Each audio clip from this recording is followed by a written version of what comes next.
जय हिंद दर्शकों। एक बार फिर जीएजन हिंदी में आपका हार्दिक स्वागत है। हम में से बहुत लोग, मेरे को मिला के, हमारी बचपन में एक मनोकामना होती है कि हम आईएएस अफसर बनना चाहते हैं। हम में से कई तो ये परीक्षा देते ही नहीं है, डर के कि हम असफल हो जाएंगे, क्योंकि हमें लगता है कि ये परीक्षा बहुत कठिन है। हम में से कई परीक्षा देते हैं लेकिन उस तरह से तैयारी नहीं करते जिस तरह से तैयारी करनी चाहिए, और उसका नतीजा ये होता है कि बहुत कम हम में से भारत की सबसे प्रेस्टिजियस एग्जाम को क्लियर करते हैं और फिर जाके आईएएस अफसर बनते हैं।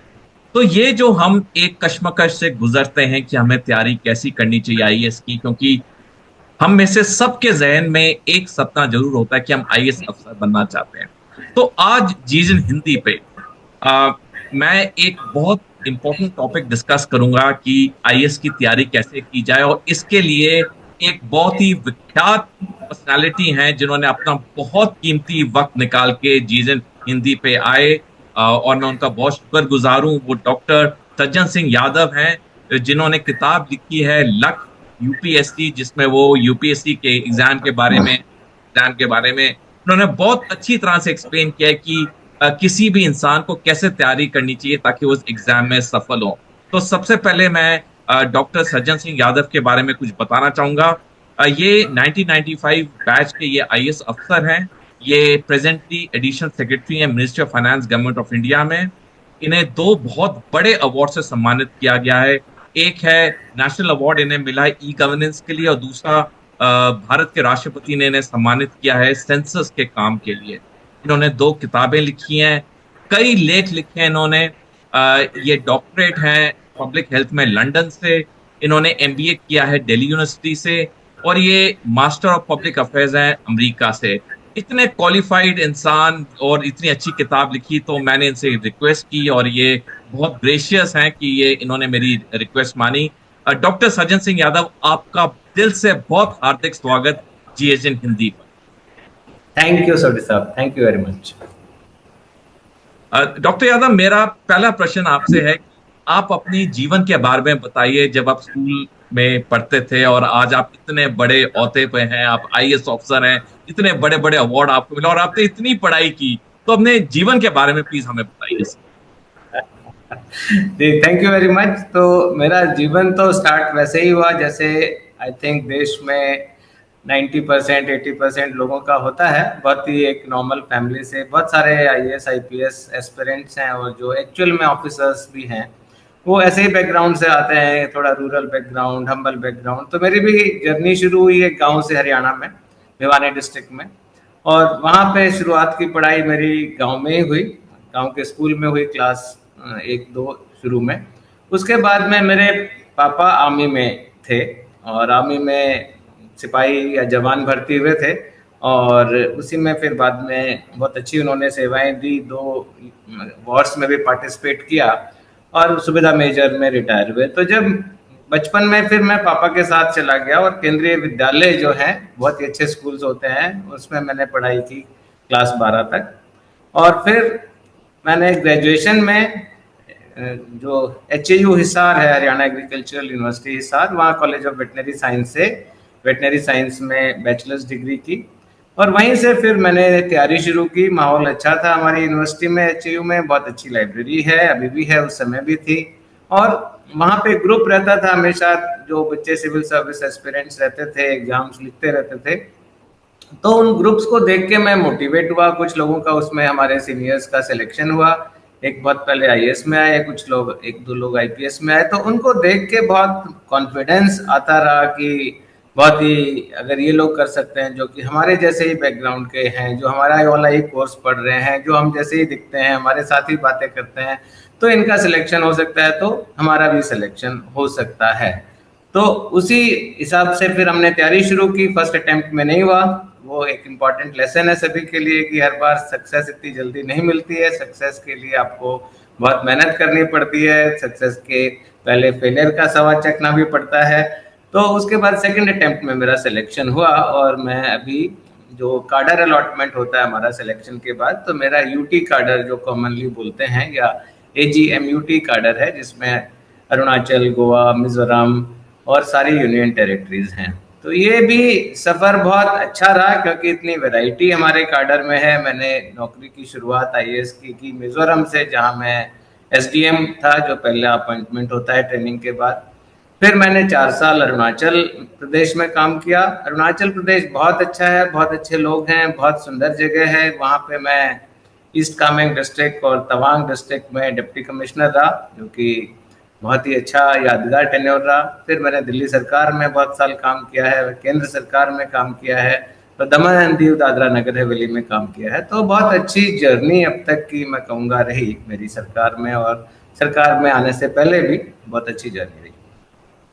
सर, ये बहुत प्रेरणादायक जीवन का सफर आपने बताया, और इतना अच्छा लगा सुन के कि पहली बात तो आप एक फौजी बैकग्राउंड से हैं। मेरा नमन और जी। सलाम आपको और आपके पिताजी को। और मैं दर्शकों को बताना चाहूंगा कि भारतीय सेना में सूबेदार मेजर की रैंक को चीफ ऑफ आर्मी स्टाफ की रैंक के साथ इक्वेट किया जाता है, और किसी भी बटालियन या पलटन में सूबेदार मेजर की जो औहदेदारी होती है वो इतनी बड़ी होती है कि मैं आपको बता नहीं सकता। कभी मैं मौका मिलेगा दर्शकों जरूर बताऊंगा कि किसी भी पलटन में सूबेदार मेजर की कितनी अहम भूमिका होती है। तो सर, आपने इतनी अच्छी तरह बताया, सच में इतना अच्छा लगा आपकी ये बातें सुन के। सर, मेरा अगला जी। प्रश्न आपसे, ये जो आपने किताब लिखी है लक्ष्य यूपीएससी, इसके बारे में थोड़ा बताइए कि आपको ये किताब लिखने का कब सूझा, और आपने ये किताब में क्या क्या लिखा है, थोड़ा हमें दर्शकों को किताब के बारे में बताइए। देखिए, जब हम लोग पढ़ते हैं इंटरनेट पे आजकल बहुत आता है कि बहुत ही जो हम्बल बैकग्राउंड के बच्चे हैं, बहुत ही चैलेंजिंग सर्कमस्टांसेस के बच्चे हैं, वो उनमें से बहुत बच्चे अपनी मेहनत से, अपने लगन से, अपने आत्मविश्वास से सिविल सर्विसेज एग्जाम क्रैक करते हैं और आईपीएस आईएएस ऑफिसर बन रहे हैं। तो मैं भी सोच रहा था कि इन बच्चों के बारे में बहुत डिटेल में बताना चाहिए, क्योंकि जैसे मैंने कहा कि हम भी कैसे मोटिवेट हुए थे। मैं भी हुआ था कि जब आपके जैसे ही दूसरे बच्चे सक्सेसफुल होते हैं, आपके जो आपको लगता है आपका कैलिबर है या आपका माहौल है, उसमें से निकल के जो बच्चे सक्सेसफुल होते हैं, तो उनसे बहुत मोटिवेशन मिलती है। तो हमारे आज भी जो आईएएस एग्जाम दे रहे हैं या सिविल सर्विसेज एग्जाम दे रहे हैं, उसमें बहुत सारे बच्चों के मन में सपना होता है, लाखों करोड़ों बच्चों के मन में होता है कि आईएएस ऑफिसर बनना है। हर साल 10 लाख लोग तो एग्जाम देते भी हैं, और बहुत सारे लोग नहीं भी देते हैं, लेकिन केवल सोचते रहते हैं कि एग्जाम देना है, एग्जाम देना है, आईएएस ऑफिसर बनना है, लेकिन उनको एक तो गाइडेंस नहीं होती, दूसरा मोटिवेशन या आत्मविश्वास नहीं होता है। तो मेरे को लगा कि मेरे को एक ऐसी किताब लिखनी चाहिए जो हमारे लाखों सिविल सर्विस एस्पिरेंट्स हैं बच्चे, उनके लिए गाइड का भी काम करे, उनको गाइडेंस दे पूरी, उनको कोई कोचिंग सेंटर जाने की जरूरत नहीं पड़े, उनको पूरे एग्जाम के बारे में, एग्जाम की स्ट्रेटेजी के बारे में पता हो। दूसरा, ये जो एग्जाम है बड़ा लंबा प्रोसेस है। फरवरी महीने में शुरू होता है और 1 साल 3 महीने के बाद जाके अगले मई जून में जाके खत्म होता है प्रोसेस। तो और क्योंकि सिलेबस बहुत पहाड़ जैसा है, माउंट एवरेस्ट जैसा सिलेबस है, इसलिए इसमें बहुत उतार चढ़ाव बच्चों को देखने को मिलते हैं। और ऐसे सिचुएशन आती हैं जब बच्चे जो एस्पिरेंट्स हैं वो अपना आत्मविश्वास खो देते हैं, उनको फेलियर का डर सताने लगता है, उनको एक मोटिवेशन की जरूरत होती है। तो इस किताब में जो लक्ष्य यूपीएससी है और इंग्लिश में स्केलिंग माउंट यूपीएससी है, इसमें ऐसे 7 बच्चों की मोटिवेटिंग स्टोरीज हैं जिन्होंने अभी पिछले कुछ सालों में, यानी कि 2020, 21, 22, 23 में ये सिविल सर्विसेज एग्जाम पास करके टॉप रैंक लाके जो आईएएस ऑफिसर बने हैं। और ये बच्चे बहुत ही सिंपल बैकग्राउंड के हैं, बहुत ही चैलेंजिंग बैकग्राउंड के हैं, बहुत नॉर्मल बच्चे हैं जो हमें आसपास दिखते रहते हैं। इसमें मैं बताऊंगा एक एक करके ब्रीफ में स्टोरी जो बच्चों की है, ताकि वो बाकी लोगों को भी मोटिवेट करे। इसमें एक स्टोरी जो मेरे को बहुत अच्छी लगती है, वो एक बच्चा है भरत सिंह। भरत सिंह का जन्म हुआ एक सर्वेंट क्वार्टर में, एक आईएएस ऑफिसर के, दिल्ली के चीफ सेक्रेटरी के सर्वेंट क्वार्टर में ये बच्चा पैदा हुआ, और फिर बहुत सारे सर्वेंट क्वार्टर में रहा। इसकी मदर डोमेस्टिक हेल्प का काम करती थी, फादर एक स्कूल में पियोन का काम करते हैं।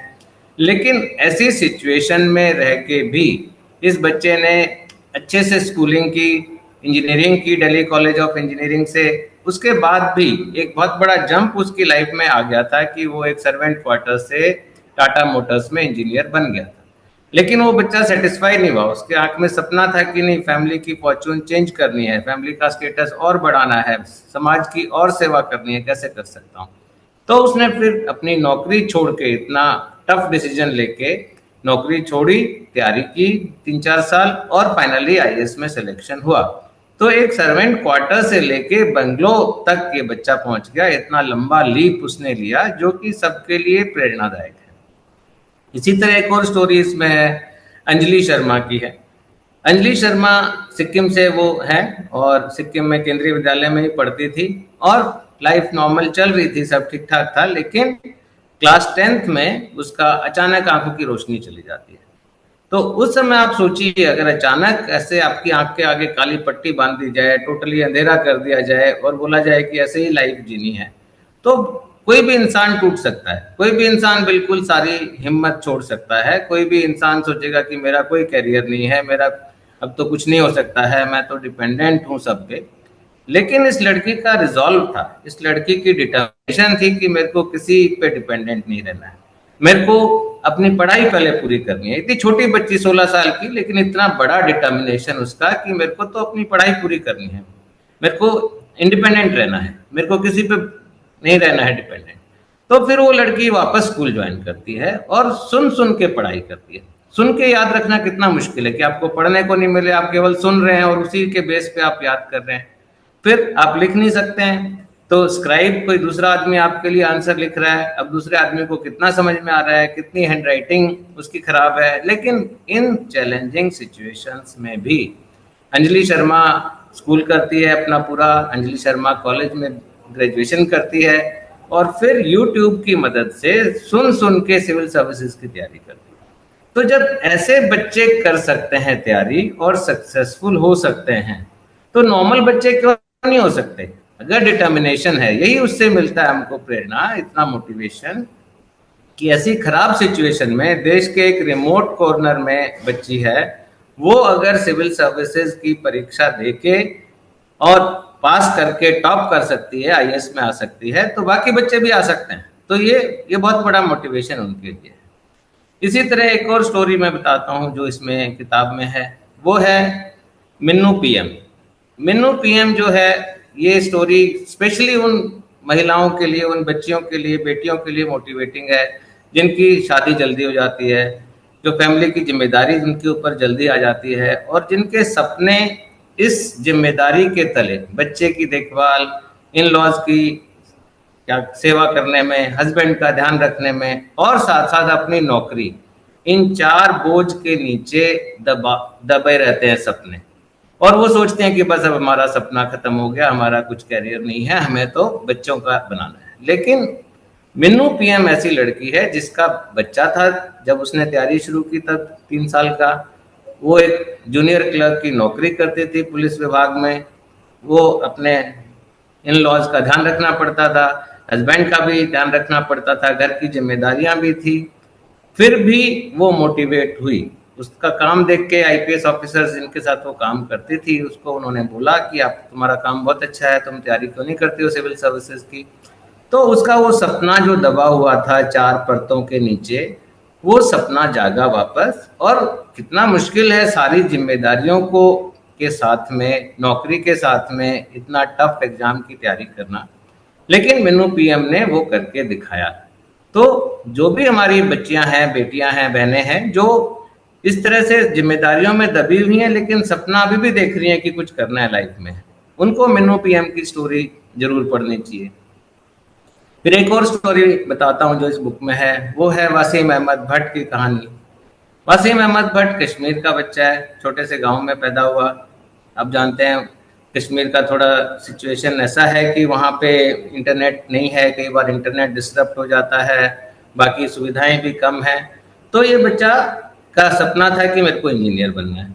वो इंजीनियर बनता है, एनआईटी श्रीनगर में उसका एडमिशन होता है, वहाँ पढ़ाई करता है। लेकिन एक स्टेज पे आके उसको लगता है कि नहीं, इंजीनियरिंग मेरा सपना नहीं है, मैं जो समाज में करना चाहता हूँ उसको करने का और बेहतर तरीका है समाज सेवा का, या चेंज लाने का सोसाइटी में, या जॉब, बेटर जॉब सेटिस्फेक्शन का एक और एवेन्यू है सिविल सर्विसेज।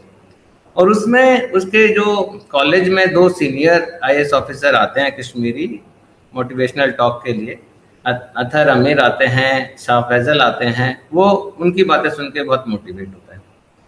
और इसमें साथ साथ मैं ये भी बताना चाहता हूँ कि इन सबकी सक्सेस के पीछे उनकी फैमिली का बहुत बड़ा रोल होता है। फैमिली, क्योंकि ये मिशन जो यूपीएससी है वो पूरा फैमिली का मिशन मैं मानता हूँ। तो इसमें भी जो वसीम अहमद भट्ट के केस में, वो अपनी डिग्री पूरी करके गांव वापस आ जाता है, सोचता है कि अब तो यहीं से पढ़ाई करूंगा, क्योंकि पिताजी तो अफोर्ड नहीं कर सकते, वो एक मधुमक्खी पालक है, बड़ी छोटी सी इनकम है, 3-4 और भाई बहन हैं, तो कैसे वो मेरे को दिल्ली भेज के कोचिंग करा सकते हैं। जबकि उसके दूसरे दोस्त दिल्ली पहुंचे हुए हैं कोचिंग के लिए, सिविल सर्विसेज की तैयारी के लिए। और वहां पे वो उसका दोस्त फोन करता है वासिम को, जब वो खाना खा रहा होता है पूरा फैमिली, और उस फोन को ओवरहियर कर लिया जाता है, उसके पिताजी सुन रहे होते हैं। तो उसका दोस्त वसीम को बोलता है कि भाई मैं तो दिल्ली आ गया हूँ, अब मैं यहीं पे तैयारी करूंगा और तुम भी जल्दी से आ जाओ, क्लासेस शुरू होने वाली हैं। तो वसीम बड़ा उदास होकर कहता है कि नहीं भाई, मैं तो यहीं से कश्मीर से ही करूंगा। तो पिताजी सुन रहे होते हैं, बोलते हैं नहीं बेटा तू जा, मैं कुछ भी इंतजाम करता हूँ, तुम जाके अच्छे से पढ़ाई करो और आईएएस ऑफिसर बन के ही वापस आना। तो वो पहले अटेम्प्ट में ही इंडियन रेवेन्यू सर्विस में आता है और थर्ड अटेम्प्ट में आईएएस में आता है। उसकी बहुत अच्छी कहानी है। फिर हम आगे बढ़ते हैं तो ऐसा कई बार एस्पिरेंट सोचते हैं, जो आपके भी दर्शक सुन रहे होंगे, वो सोचते हैं कि इस यूपीएससी सिविल सर्विसेज एग्जाम मतलब 4-5 साल लगने वाले हैं, 4-5 साल की पढ़ाई होने वाली है, 2-3 बार फेल होने वाले हैं, तभी जाके सक्सेस मिलेगी।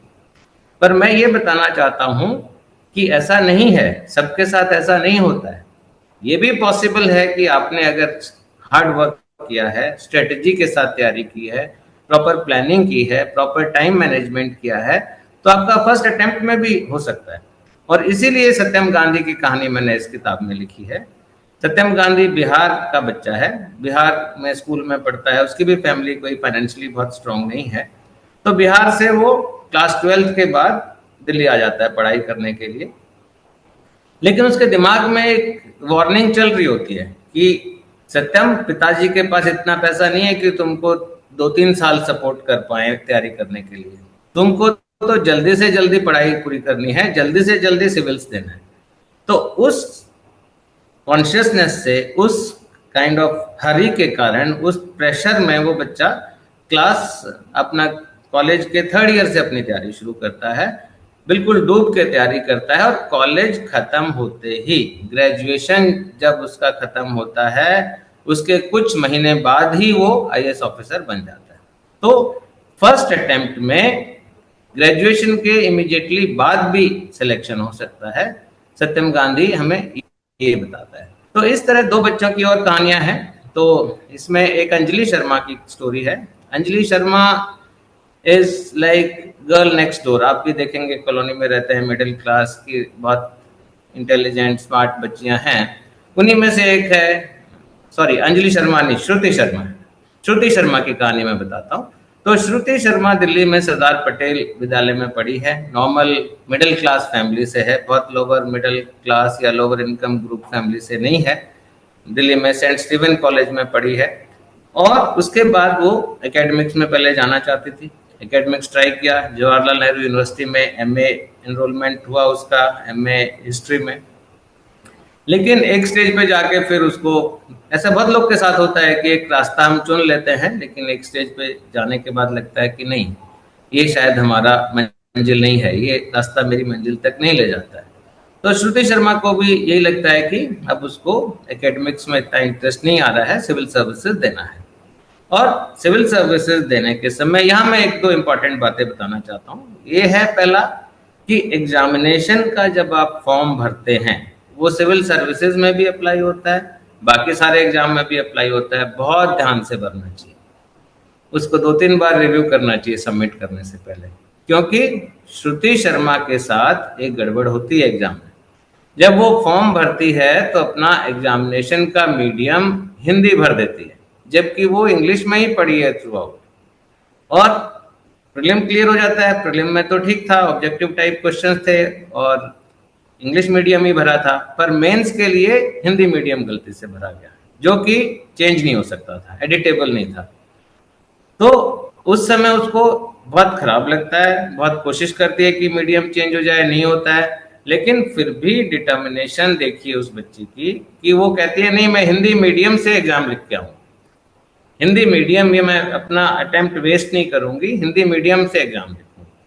तो ये दोनों लेसन है कि ध्यान से भी करना है और डिटर्मिनेशन भी आपका होना चाहिए, हार्ड वर्क भी होना चाहिए। और हिंदी में मेंस लिख के भी बहुत अच्छा करती है, केवल 1-2 नंबर से मेंस छूट जाता है एग्जाम क्लियर होना, पर कॉन्फिडेंस बहुत बढ़ जाता है कि जब मैं हिंदी मीडियम से इतने नज़दीक जा सकती हूँ सक्सेस के, तो इंग्लिश मीडियम में तो मैं कर ही जाऊंगी। तो नेक्स्ट अटेम्प्ट करती है।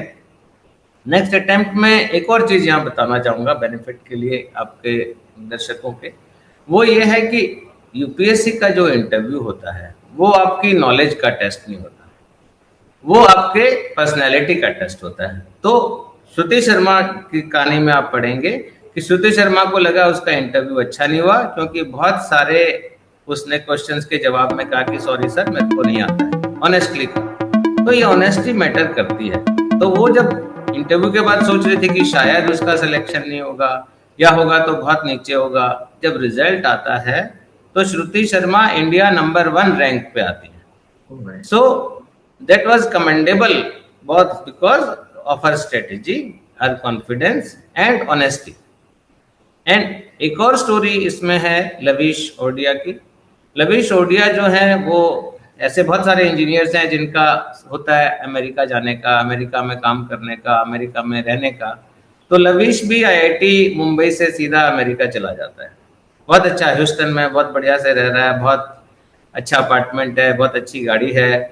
लेकिन जब वो वहाँ की लाइफ देखता है तो उसको लगता है कि नहीं नहीं मेरे लिए ये ठीक नहीं है, मैं जो करना चाहता हूँ वो नहीं है।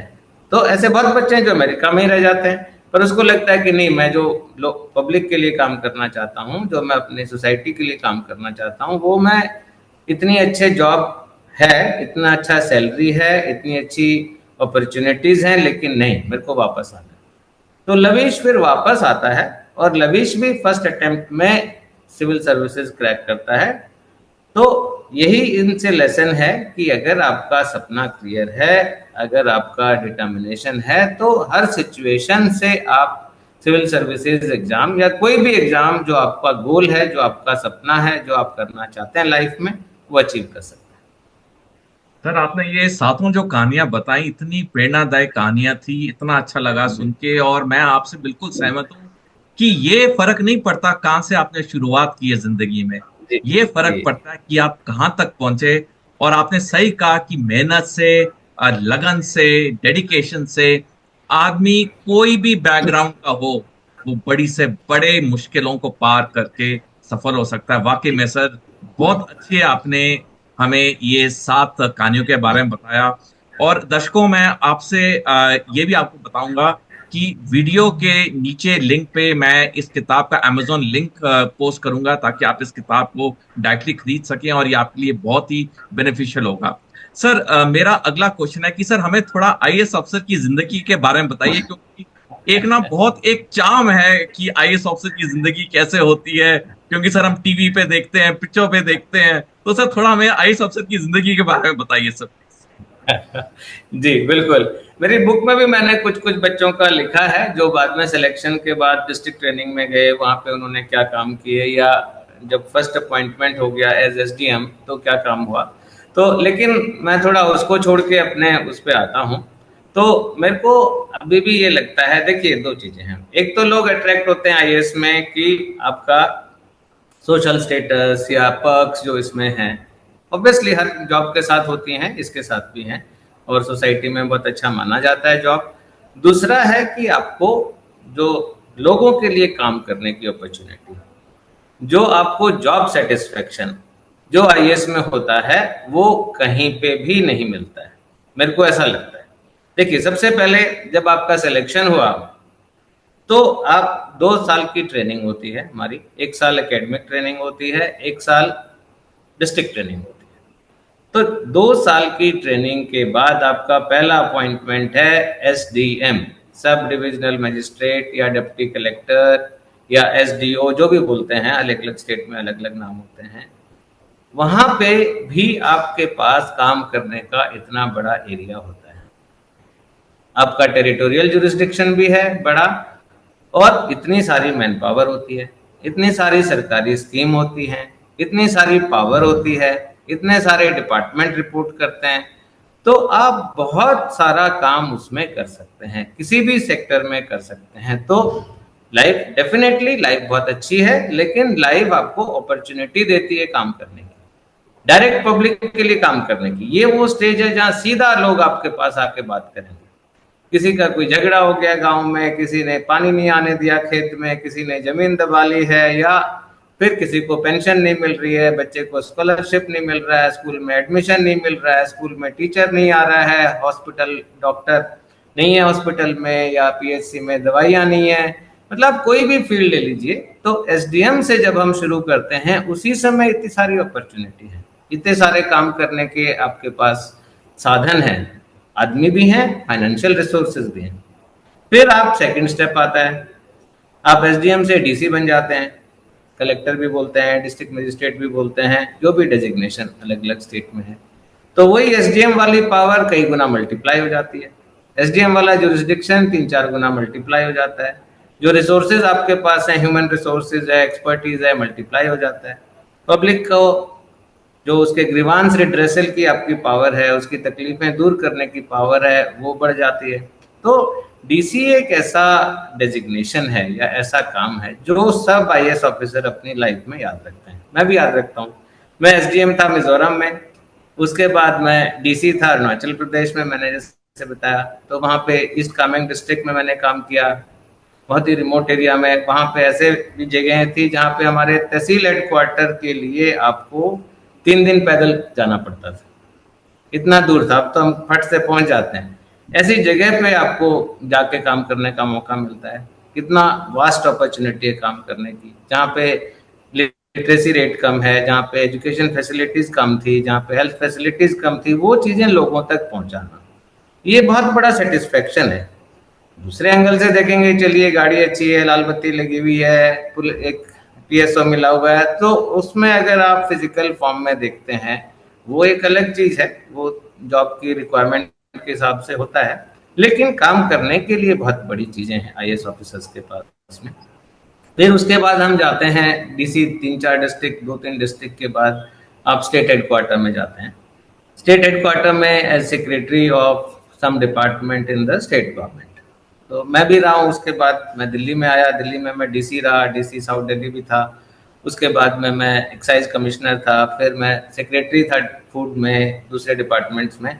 तो वहाँ आपको बहुत वास्ट मौका मिलता है काम करने का। जैसे एक डिपार्टमेंट में आप हैं तो आपका काम पॉलिसी मेकिंग है, साथ में पॉलिसी इम्प्लीमेंटेशन भी है। हेल्थ में अगर आप स्टेट में है तो पूरा स्टेट का health infrastructure, health services, health policy सब आपको देखनी है।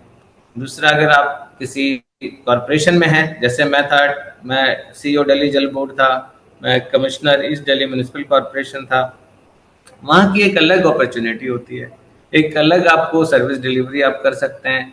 मतलब एमसीडी में तो अगर आप डेली अच्छे से झाड़ू लगवा दें, कूड़ा उठवा दें, तो ही पब्लिक इतना खुश हो जाती है। तो ये सब अपॉर्चुनिटी आपके पास रहती है। फिर एक बहुत अच्छा मिक्स होता है आईएएस के करियर में, सेंट्रल गवर्नमेंट, स्टेट गवर्नमेंट।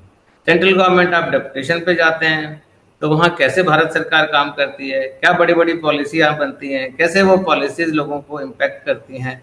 तो ये एक अलग अपॉर्चुनिटी है। तो मैं कहूँगा कि नेटशेल में आईएएस ऑफिसर की लाइफ बहुत टफ भी है एक एंगल से, क्योंकि ऐसा नहीं है कि हम कि नॉर्मली आप 10 से लेके 5 तक काम करते हैं। ऑफिसर्स जनरली 9 बजे आते हैं और रात तक काम करते हैं, वीकेंड पे भी काम करते हैं, संडे में भी काम करते हैं। कोई इंस्पेक्शन कर रहा होता है, कोई मीटिंग कर रहा होता है, कोई फाइलें कर रहा होता है। तो उस हिसाब से टफ लाइफ है, लेकिन बहुत सेटिस्फाइंग लाइफ। सर वाकई में आई टोटली एग्री कि आईएएस ऑफिसर की लाइफ बहुत चैलेंजिंग है, बहुत अपॉर्चुनिटीज है, और सबसे बड़ा जो वो पब्लिक सेवा करते हैं उसकी जो वैल्यू है वो शायद जी बैठ के ही पता चलती है कि एक आईएएस ऑफिसर पब्लिक के लिए कितना कर सकता है और कितना करता है। और आज देश ने जो तरक्की की है उसमें आईएएस अफसरों का एक बहुत बड़ा योगदान है। तो सर आपने बहुत अच्छी तरह एक्सप्लेन किया। सर मेरा आखिरी प्रश्न आपसे है क्योंकि समय की हाँ हाँ। पाबंदी है। हम्म। सर, आप उन विद्यार्थियों को, उन लोगों को क्या एडवाइस देना चाहेंगे जो अपना कैरियर शुरू कर रहे हैं? क्योंकि आप खुद इतने सफल रहे हैं जिंदगी में, आपने इतनी बड़ी चुनौतियां आपने आराम से पार किया। आराम से तो नहीं कहूंगा, आपने मेहनत तो बहुत की है, लेकिन जिस तरह आपने बोला तो लगा बड़ा आराम, लेकिन आई एम श्योर कि मेहनत बहुत की है। तो सर, आप क्या जी। एडवाइस देना चाहेंगे यंग जनरेशन को जो अपना करियर बनाने के अब कागार पर है? देखिए, पहला तो मैं बताना चाहूंगा कि सपने जरूर देखिए। अगर सपने ही सफलता की पहली सीढ़ी है, अगर आप सपने नहीं देखेंगे तो आप अपना सफल हो ही नहीं सकते। और बड़े बड़े सपने देखिए, बड़ा करने की कोशिश करिए। पहला तो ये इंपॉर्टेंट है। दूसरा है कि फेल्योर से नहीं डरना है। ऐसा कौन है दुनिया में जो फेल नहीं हुआ? अगर मैं अपनी बात करूं, मैं पता नहीं कितनी जगह फेल हुआ। जैसे कि गिनाता हूं, पहले मेरे पिताजी चाहते थे मैं सैनिक स्कूल में जाऊं, तो मैं सैनिक स्कूल का एग्जाम दिया, फेल हो गया। फिर वो चाहते थे मैं एनडीए का एग्जाम दूं, आर्मी ऑफिसर बनूं, मैंने एनडीए का एग्जाम दिया, फेल हो गया। मेडिकल कॉलेज एंट्रेंस जो होता था, सीपीएमटी, आजकल दूसरे नीट होता है, वो मैंने दिया, उसमें मैं पास नहीं हुआ। इंजीनियरिंग के लिए मैंने एग्जाम दिया, उसमें मैं पास नहीं हुआ। आईएएस का जो पहला अटेम्प्ट था उसमें मेरा प्रीलिम्स हुआ, मेंस हुआ, लेकिन इंटरव्यू के बाद फाइनल रिजल्ट में मैं पास नहीं हुआ। तो हर कोई है जो फेल्योर झेलता है लाइफ में, तो फेल्योर से नहीं डरना चाहिए। दूसरा है, फेल्योर को तो स्टेपिंग स्टोन बनाना चाहिए सक्सेस का। उन पे एनालिसिस करना चाहिए कि क्यों फेल हुए, और फिर आगे बढ़ना चाहिए उनके ऊपर। तीसरा है, जब आप कुछ भी कर रहे हैं तो एक टारगेटेड स्टडी है। जैसे हमारे एस्पिरेंट हैं, उनको अगर करना है तो सिलेबस के हिसाब से पढ़ना है, सिलेबस के बाहर नहीं पढ़ना है। टाइम मैनेजमेंट बहुत इंपॉर्टेंट है, क्योंकि समय बहुत ही कम होता है और सिलेबस इतना बड़ा होता है। तो टाइम को बिल्कुल अच्छे से लॉग मेंटेन करिए, देखिए आप कहाँ पे टाइम खराब कर रहे हैं। और अगला बात है कि दोस्त होने चाहिए, लेकिन बहुत ज्यादा दोस्त नहीं रखिए। ये मेरा, स्पेशली जो तैयारी कर रहे हैं, जब आप अपना कैरियर गोल परस्यू कर रहे हैं, चाहे कोई भी कैरियर हो, उस समय फोकस्ड रहने के लिए आपको अच्छे और कम दोस्त की जरूरत है। फैमिली सपोर्ट बहुत इंपॉर्टेंट है।